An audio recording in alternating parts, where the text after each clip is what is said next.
Bismillahirrahmanirrahim. Dear students, Assalamu alaikum.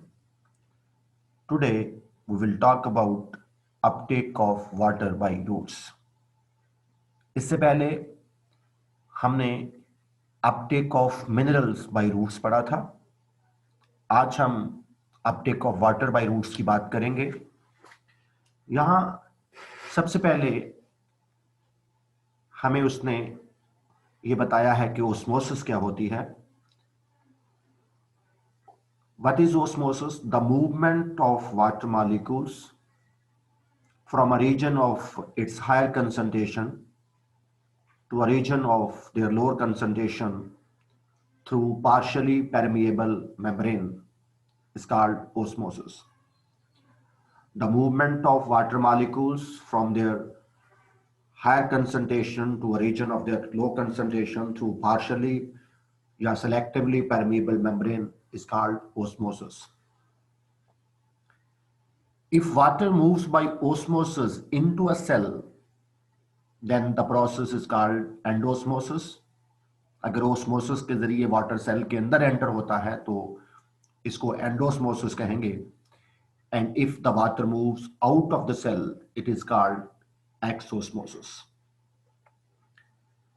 Then बड़ी important बात, the cell wall of the epidermal cells of roots is freely permeable to water and other minerals.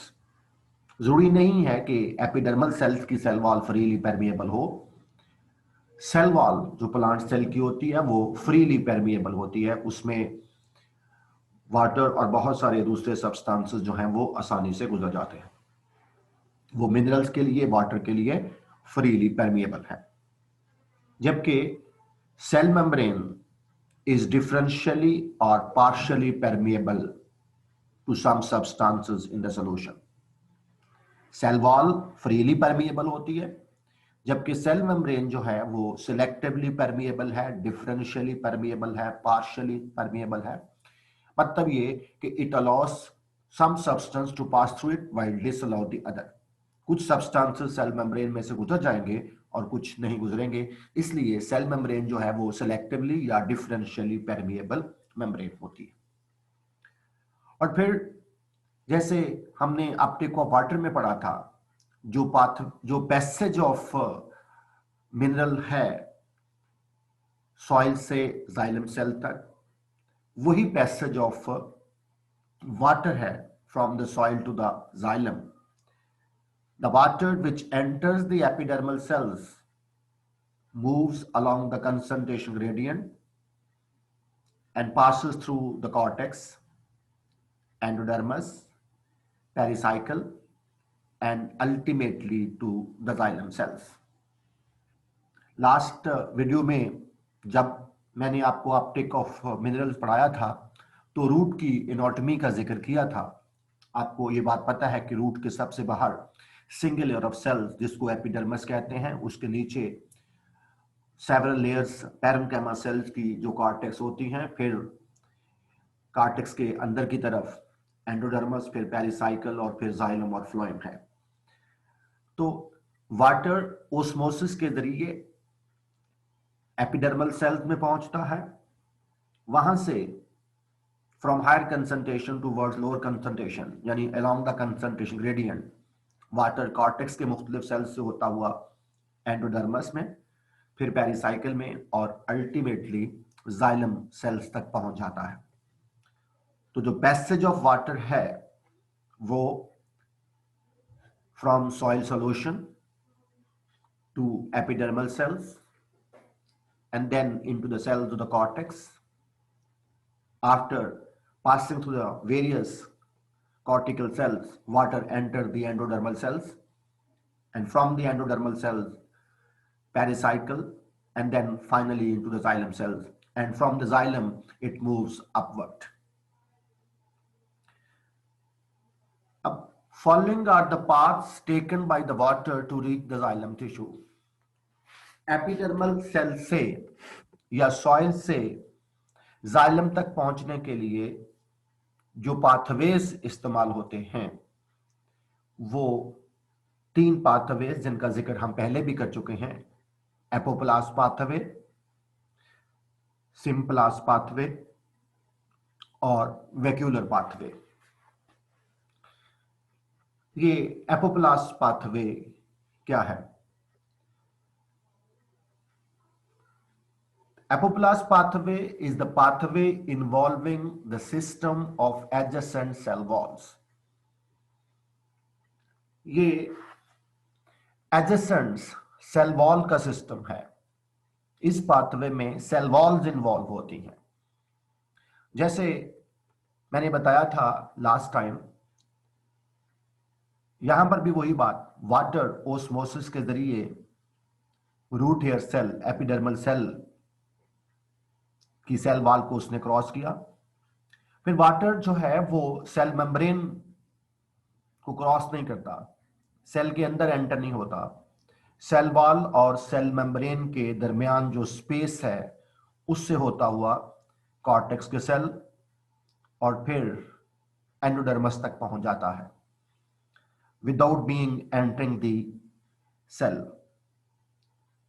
अगर water cell wall और cell membrane के दरमियान जो space है उसके जरिए मूव करता हुआ एक सेल से दूसरे सेल में जाए तो ये एपोप्लास्ट पाथवे है। इसलिए हमारी बुक वाला यहां अल्फाज उसने इस्तेमाल किए हैं, apoplast pathway is the system involving the cell wall of adjacent cells and it is continuous throughout the plant root. लेकिन in the root, apoplast pathway become discontinue in the endodermis. Endodermis में apoplast pathway discontinue हो जाता है क्योंकि endodermis cell में Casparian strips मौजूद होती हैं जो फर्दर प्रोग्रेस को रोक देती हैं। इसलिए in order to cross the endodermal cell, water must enter into the endodermal cell. इसलिए हमारी बुक वाला ये बात लिख रहा है, apoplast pathway, the pathway involving system of adjacent cell walls which is continuous throughout the plant root, but in the root apoplast pathway become discontinue in the endodermis due to presence of Casparian strips. तो जो बुनियादी बात मैंने आपको ये बताई थी कि वाटर और मिनरल्स अगर एपिडर्मल सेल से जाइलम के सेल तक सेल वॉल और सेल मेम्ब्रेन के दरमियान जो स्पेस है उसमें से मूव करता हुआ आगे जाए एक सेल से दूसरे सेल में, तो ये एपोप्लास्ट पाथवे होता है। तो जो फर्स्ट हैंड वाटर की अपटेक है एपिडर्मल सेल से कॉर्टेक्स में, जो सबसे पहले वाटर सेल के बाहर से होता हुआ जाइलम तक पहुंचता है, वो एपोप्लास्ट पाथवे है और ये सबसे ज्यादा इंपॉर्टेंट पाथवे होता है। तो अगेन जो आपको याद रखना है यहाँ, apoplast pathway involving system of adjacent cell walls which is continuous throughout the plant root, और in endodermis of the root it become discontinue due to the presence of Casparian strips. इसके बाद दूसरा pathway symplast pathway, it is the system of interconnected protoplast in the root cells. Symplast pathway जो है वो system है, वो pathway है जिसमें प्रोटोप्लास्ट आपस में जुड़े हुए हैं। System of interconnected protoplast. The cytoplasm of the neighboring cells is connected with one another by plasmodesmata. आपको लास्ट टाइम भी मैंने बताया था कि दो नेबरिंग सेल जो हैं उनके साइटोप्लाज्म आपस में जुड़े हुए हैं, कनेक्टेड हैं प्लाज्मोडेस्मेटा के जरिए। प्लाज्मोडेस्मेटा क्या है? Plasmodesmata are the cytoplasmic stand that extend through pores in the adjacent cell wall. Cell wall में पोर्स हैं और इन पोर्स के जरिए एक सेल का साइटोप्लाज्म दूसरे सेल के साइटोप्लाज्म से कनेक्टेड है। वो जो एक सेल का साइटोप्लाज्म दूसरे सेल के साइटोप्लाज्म को कनेक्ट करने वाला जो एरिया है जो पोर में से गुजरता है, उसके लिए उसने साइटोप्लाज्मिक स्टैंड का वर्ड इस्तेमाल किया। तो plasmodesmata are the cytoplasmic stands that extend through the pores in the adjacent cell wall. In the cell to the root, cell membrane, cytoplasm, and plasmodesmata can be regarded as acting together as one partially permeable membrane. ये तीनों चीजें, cell membrane, cytoplasm और plasmodesmata, ये partially permeable membrane का काम करती है.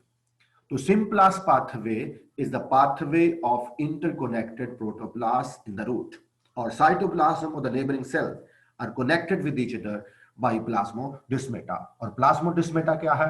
Plasmodesmata are the pore in the cell wall through which cytoplasm of one cell is connected with the cytoplasm of the other cell. जैसे आप इस डायग्राम में देख सकते हैं, ये एपिडर्मल सेल, फिर कॉर्टेक्स के सेल, एंडोडर्मस, पेरिसाइकल और सब एंड पे जाइलम. वाटर सेल वॉल को क्रॉस किया, एपिडर्मल सेल की सेल वॉल को क्रॉस किया, फिर सेल मेम्ब्रेन को क्रॉस किया और साइटोप्लाज्म में एंटर हो गया. यूं वाटर साइटोप्लाज्म में एक सेल के साइटोप्लाज्म से होता हुआ दूसरे सेल के साइटोप्लाज्म में एंटर होता है. किसके जरिए? प्लाज्मोडेस्मेटा के जरिए. ये जो दो सेल के दरमियान कनेक्शन है, ये प्लाज्मोडेस्मेटा है. फिर एक सेल अगले सेल से उससे अगले सेल में प्लाज्मोडेस्मेटा के जरिए एंटर होगा. तो ये जो एक सेल के साइटोप्लाज्म से वाटर दूसरे सेल के साइटोप्लाज्म में प्लाज्मोडेस्मेटा के जरिए जो जाता है, ये जो सिस्टम ऑफ इंटरकनेक्टेड साइटोप्लाज्म है, ये जो सिस्टम ऑफ इंटरकनेक्टेड प्रोटोप्लास्ट है, इसको सिम्प्लास पाथवे बोलते हैं. सिम्प्लास पाथवे की इंपॉर्टेंस एपोप्लास पाथवे से थोड़ी सी कम होती है, लेकिन एंडोडर्मस में इसकी इंपॉर्टेंस बहुत ज्यादा हो जाती है रूट की एंडोडर्मस में, क्योंकि रूट की एंडोडर्मस में एपोप्लास पाथवे नहीं हो सकता. एपोप्लास पाथवे डिसकंटिन्यू हो जाता है, उस वक्त सिम्प्लास पाथवे की अहमियत होती है. वैसे तो जैसे मैंने कहा कि प्लांट में सबसे ज्यादा अहमियत जो है वो एपोप्लास पाथवे की होती है. अपटेक ऑफ वाटर में या अपटेक ऑफ मिनरल में जो सबसे इंपॉर्टेंट पाथवे है वो एपोप्लास पाथवे है, और एपोप्लास पाथवे के जरिए वाटर और मिनरल बड़ी तेजी से जाइलम तक पहुंचते हैं. लेकिन सिम्प्लास पाथवे की उतनी अहमियत नहीं है, लेकिन एंडोडर्मस के सेल में सिम्प्लास पाथवे की इंपॉर्टेंस काफी ज्यादा हो जाती है, क्योंकि वहां एपोप्लास पाथवे में ब्लॉकेज है. इसके बाद जो थर्ड पाथवे है वो है vacuolar pathway. In this pathway, water moves from vacuole to vacuole through the neighboring cells. Vacuolar pathway में वाटर एक सेल के वैक्यूल से दूसरे सेल के वैक्यूल में जाता है, उस दौरान crossing the symplast and apoplast in the process and moving to the cell membrane by osmosis.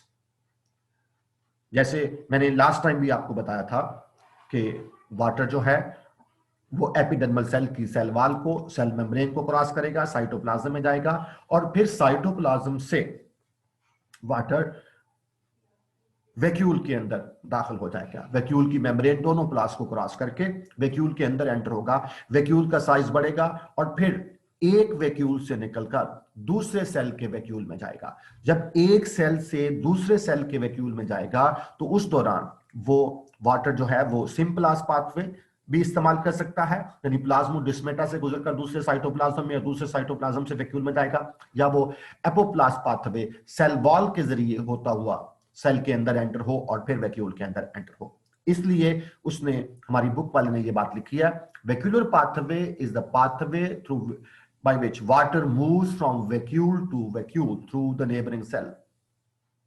Water एक सेल से दूसरे सेल में वैक्यूल थ्रू वैक्यूल ट्रांसफर होता है, और इस दौरान crossing the symplast and apoplast in the process.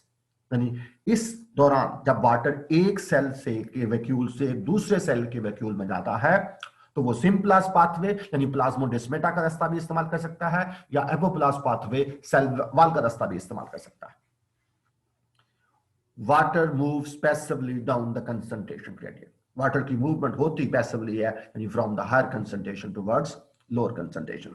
तो जो वैक्यूलर पाथवे है इसकी इंपॉर्टेंस कोई इतनी ज्यादा नहीं होती, निग्लिजिबल इंपॉर्टेंस होती है.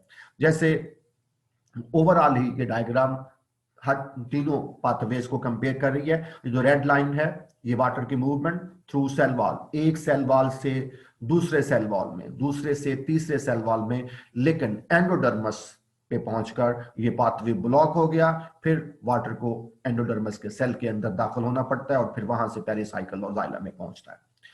दूसरी ये जो ब्लू लाइन है ये सिंपलास पाथवे है जिसमें वाटर जो है वो